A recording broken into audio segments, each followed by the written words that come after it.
ఈ ఎంసెట్ లేదా ఎఫ్సెట్లో మంచి ర్యాంక్ రాని విద్యార్థులకు బెస్ట్ ఆల్టర్నేటివ్ సిఎస్ఈఎంఏ కోర్సులు అడ్మిషన్లు జరుగుతున్నవి. నమస్తే శ్రవంతి గారు. నమస్తే అమ్మా. శ్రవంతి గారు, మీకు ఆ శ్రీపాద వల్లభునికి ఉన్న రిలేషన్ అంతా ఎంత కాదు. వారి గురించి మీరు ఎప్పుడు చెప్పినా కూడా, ఎప్పుడు వింటున్నా కూడా గూస్ బంప్స్ వస్తూ ఉంటాయి. సో మొన్నే వారి జయంతి కూడా వెళ్ళింది కాబట్టి అప్పుడు మాట్లాడుకోలేకపోయినా ఇప్పుడు ఒకసారి గుర్తు చేసుకుందాం. తప్పకుండా.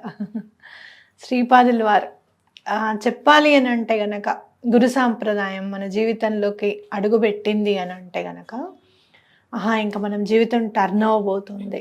స్వామి ఆయన నీడలోకి మనని హక్కును చేర్చుకుంటున్నారు అని చెప్తే ఇక అంతకంటే అదృష్టం ఇంకొకటి ఉండదు.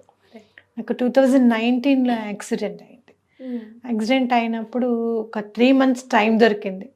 ఏమని మళ్ళీ ఆధ్యాత్మికంగా బుక్స్ చదవడం కానివ్వండి, అసలు అంటే చాలా లీనం అవ్వడానికని కానివ్వండి. ఎప్పుడు మనం అంతా ఈ బిజీ షెడ్యూల్స్ అని పరిగెత్తడాలు అవి ఇవన్నీ ఉంటాయి కదా, అవన్నీ కాకుండా మనకంటూ మనకు ఒక సమయం కేటాయించుకునేది ఆ టైం అని నేను అనుకుంటాను అనమాట.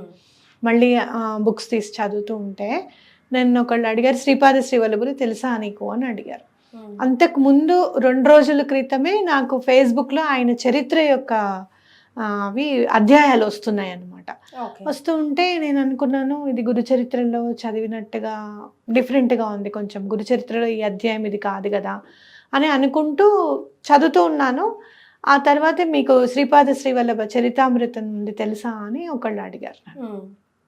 అడిగితే నాకు తెలుసు, ఆయన శ్రీపాద శ్రీవల్లభులు పిఠాపురంలో జన్మించారు, దత్తాత్రేయ స్వామి యొక్క అవతారం ఆయనది తెలుసు, బుక్ ఉందని తెలియదండి, నేను మీకు పంపిస్తాను చదవండి అని చెప్పి నాకు ఇంగ్లీష్లో వచ్చింది, నాకు మెయిల్ ఐడికి బుక్.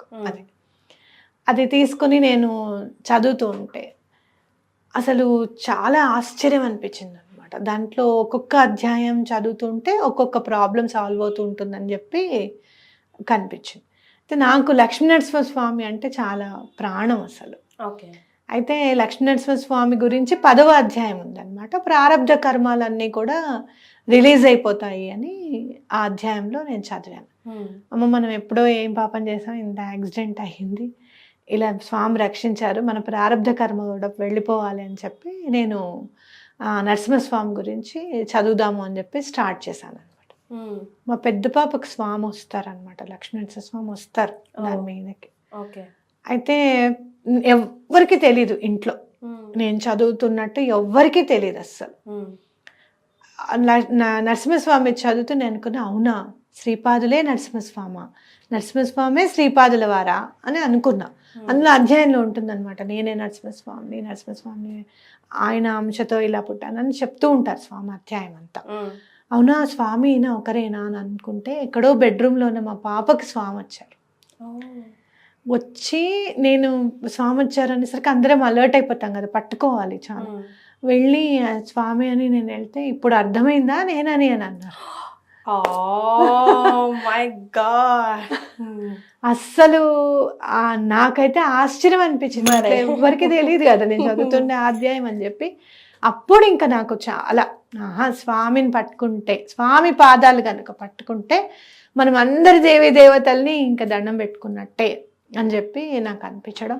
అలాగే ఇంకా అధ్యాయం ముందుకు వెళ్తూ ఉంటే నృసింహ సరస్వతి స్వామి వారు గాణగాపురంలో మళ్ళీ సెకండ్ ఇన్కార్నేషన్ అనమాట దత్తాత్రేయ స్వామిది.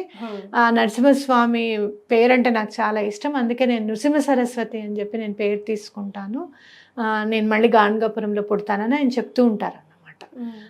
అభేదము స్వామికి ఇంకా అని చెప్పి ఆ దత్తాత్రేయ నమ్ముకోవడం అనేది జరిగింది అనమాట, దత్తాత్రేయ స్వామికి.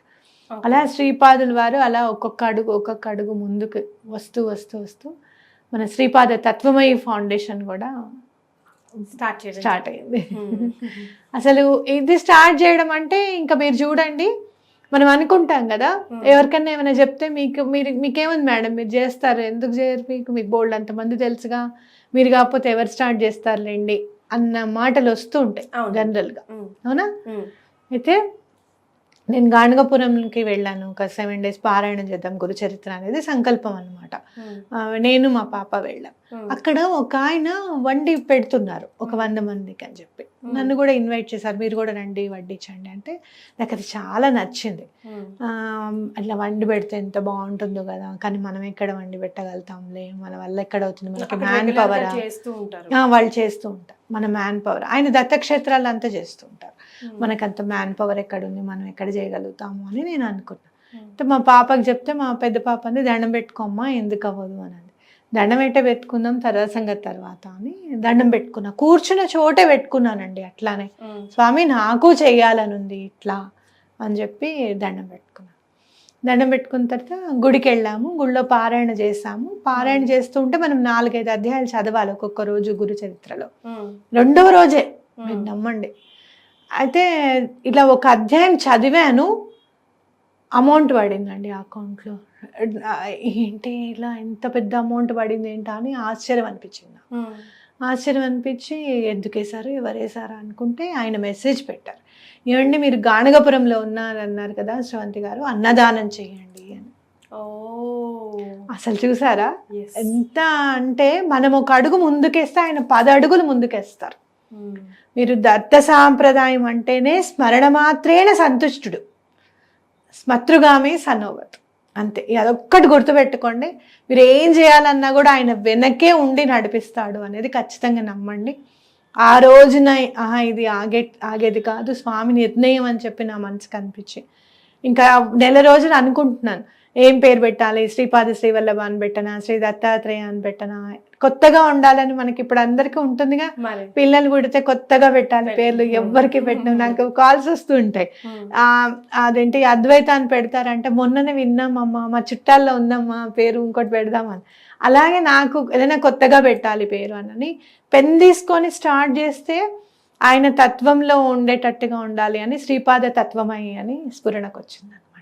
అంటే పేరు కూడా ఆయన స్ఫురణకు తీసుకురావడము. అట్లా మనకి అలా మనం ఏదైనా చెయ్యాలి అనుకుంటే ఆయన అండ కంపల్సరీగా ఉంటుంది. ఇక్కడ శ్రీపాదుల వారి అండ మనకి దొరకాలి అని అనుకుంటే సహాయం చేసే బుద్ధి మనకి నేర్చుకోవాలి మనం ఫస్ట్. ఆ సహాయం ఎట్లా ఉండాలి అని అంటే, నీ దగ్గర 10 రూపాయలు ఉంటే 10 రూపాయలు ఇచ్చేయడం కాదు, 1 రూపాయి ఇచ్చి సహాయం చేయడం అనమాట. మనం అది కూడా అపాత్రదానం చేయడం కూడా కరెక్ట్ కాదు, అవునా కదా. అలా చేసినప్పుడు ఆ రూపాయికి ఇంకొక రూపాయి తోడయి 2-3 కలిసి ఆ సహాయం చేసే విధంగా స్వామి నడిపిస్తారు అని ఖచ్చితంగా నమ్మాలన్నమాట. అది. సో ఈ వీడియో చూసి ఇన్స్పైర్ అయ్యి మేము కూడా మీ దారిన వెళ్తాం అనే వారికి అసలు ఎలా ఆ జర్నీని ఎలా స్టార్ట్ చేయాలి అని అంటారు, వారితో ఆ కనెక్షన్ కానీ ఒక బుక్ ద్వారా లేకపోతే ఒక జపం ద్వారానా, ఎలా? శ్రీపాదరాజం శరణం ప్రపద్య అనుకుంటే చాలా బాగా కలిసి వస్తుంది. శ్రీపాదరాజం శరణం ప్రపద్య, శ్రీదత్తరాజం శరణం ప్రపద్య. అయితే ఆయన పాదాలే శరణు అని గనక మనం అనుకోవాలంటే ఫస్ట్ సిద్ధమంగళ స్తోత్రం అని ఉంటుంది అనమాట. ఆ సిద్ధమంగళ స్తోత్రం అనేది కంపల్సరీ చదవాలి. ఎవరు పడితే వాళ్ళు ఎప్పుడు పడితే అప్పుడు చదవచ్చా అండి? చదవచ్చు. మీరు చెప్పులు వేసుకోకుండా ఉంటే చాలు. ఓకే, ఓకేనా? అలా దినం అవన్నీ చూసుకోవాలి. వారం అవన్నీ ఏం లేదు. ఏ నాడైతే మీరు నామాన్ని మొదలు పెట్టారో, సిద్ధమంగళ స్తోత్రం మొదలు పెట్టారో ఆ రోజే మంచి టైం. ఇంకా ఇవాళ ఇప్పుడు ఫస్ట్ టైం చూస్తున్నారు శ్రీపాదులు వారు ఎవరు అని క్వశ్చన్ మార్క్ వచ్చింది అని అంటే, ఆయన మీ జీవితంలోకి రావడానికి రెడీగా ఉన్నారు. ఆయన అనుగ్రహం లేనిదే మనం ఆయన పేరు కూడా తలవలేమన్నమాట. మరి అది ఓకేనా? అట్లా ఆ టైం అనేది ఏం లేదు. అన్నం తినకుండా ఫస్ట్ టైం స్టార్ట్ చేసేటప్పుడు మీరు చూసారనుకోండి, రేపటి నుంచి స్టార్ట్ చేస్తానని దండం పెట్టుకోవడము, దీపం పెట్టడం స్వామికి. దీపాలు వెలిగిస్తే చాలా మంచిది. అలాగే ఔదుంబర వృక్షాలు అని ఉంటాయన్నమాట, మేడి చెట్టు చాలా ఇష్టం స్వామికి. అట్లాగే రావి చెట్టు అంటే చాలా ఇష్టం స్వామికి. అలాగే క్షేత్రాలు, దత్త క్షేత్రాలు, కురువపురంలో స్వామివారు ఉంటారు, శ్రీపాద శ్రీవల్లభులు. గాణగాపురంలో నృసింహ సరస్వతి స్వామి రూపంలో ఉంటారు దత్తాత్రేయ స్వామి. అలాగే నరసింహవాడిలో ఉంటారు, అక్కలకోట మహారాజు ఉన్నారు. అలా అవధూతలు ఎవరు అనేది కూడా నేర్చుకోవాలి. ఇంకోటి ఏంటి అంటే, మనం నేర్చుకోవాల్సింది ఏంటి ఇక్కడ అని అంటే, వాళ్ళు అవధూతలు అంటున్నారండి, వాళ్ళు కరెక్ట్ కాదండి. వాళ్ళు ఎవరండి? వాళ్ళు ముస్లిం అవతారంలో ఉన్నారండి. వీళ్ళు ఎవరండి? టోపీ అమ్మండి, ఆవిడ అసలు స్నానమే చేయదు, ఆవిడే అవధూత ఏమిటండి? ఇలాంటి ఎటువంటి పరిస్థితుల్లోనూ విమర్శ చేయకూడదు. ఇప్పుడు నేనున్నాను అనుకోండి, ఎవరైనా వచ్చారనుకోండి, అదేమిటి అంత నల్ల పాత్రలో అన్నం పెడుతున్నాడు ఏమిటి అని నేను అనుకోకూడదు.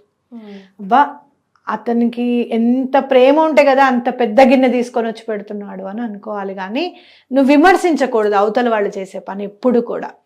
ఇది శ్రీవల్లభుల్ని పూజిస్తే కనుక మనం నేర్చుకోవాల్సింది ఇది అనమాట. విమర్శనం కాకుండా చేసే దాంట్లో మంచిని వెతకాలి. బా ఎంత బాగుంది కదా, వాళ్ళు ఎంత బాగా చేస్తారు కదా అంటే ఎప్పుడు కూడా మంచిని మాత్రమే చూడాలి, చెడును వదిలేయాలి, చెడును అసలు ఆలోచించకూడదు అనమాట. ఇది చేస్తే శ్రీపాదుల వల్లభులకి తప్పకుండా దగ్గర అవుతాం. రైట్, సూపర్ అండి, థ్యాంక్ యూ సో మచ్.